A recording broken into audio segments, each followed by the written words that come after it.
सोने चांदी के दाम में आज भारी गिरावट दर्ज की गई है। India Boolean and jewellers association के अनुसार 10 ग्राम सोने की कीमत 3,034 रुपये घटकर 1,18,043 रुपये आ गई है। इससे पहले इसके दाम 1,21,077 रुपये प्रति 10 ग्राम थे। वहीं चांदी 3,135 रुपये गिरकर 1,41,896 प्रति किलोग्राम हो गई है। कल इसकी कीमत 1,45,031 रुपये प्रति किलोग्राम थी।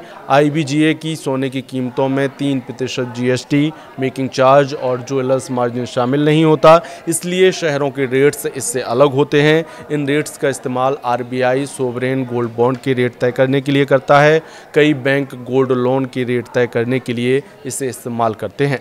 सोने की कीमत पिछले 8 दिनों में 11,541 रुपये घटकर आज 1,18,043 रुपये प्रति 10 ग्राम पर आ गई है। 19 अक्टूबर को इसकी कीमत 1,29,584 रुपये की अपने अब तक के सबसे ऊंचे स्तर पर पहुंच गई थी। वहीं चांदी 1,69,230 रुपये प्रति किलो से गिरकर 1,41,896 रुपये पर आ गई है। 27,334 रुपये सस्ती हुई है। अब सोना चांदी के दाम में गिरावट के कारण बताते हैं। दिवाली जैसे फेस्टिवल के बाद इंडिया में सोने चांदी की खरीदारी का सिलसिला थम गया। इससे सोना चांदी की डिमांड में काफ़ी कमी आई। सोना चांदी को सेफ हेवन माना जाता है, यानी मुश्किल वक्त में लोग इन्हें खरीदते हैं। ग्लोबल टेंशन के कम होने से इसमें गिरावट आई है। रैली के बाद निवेशक प्रॉफिट बुक कर रहे हैं।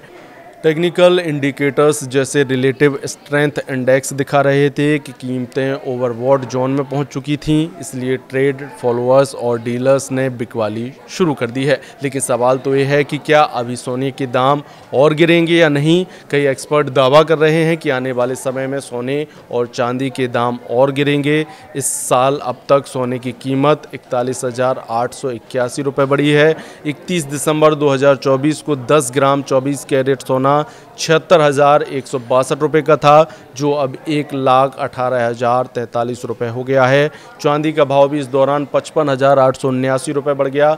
31 दिसंबर 2024 को 1 किलो चांदी की कीमत 86,017 रुपये थी, जो अब 1,41,896 रुपये प्रति किलो हो गई है।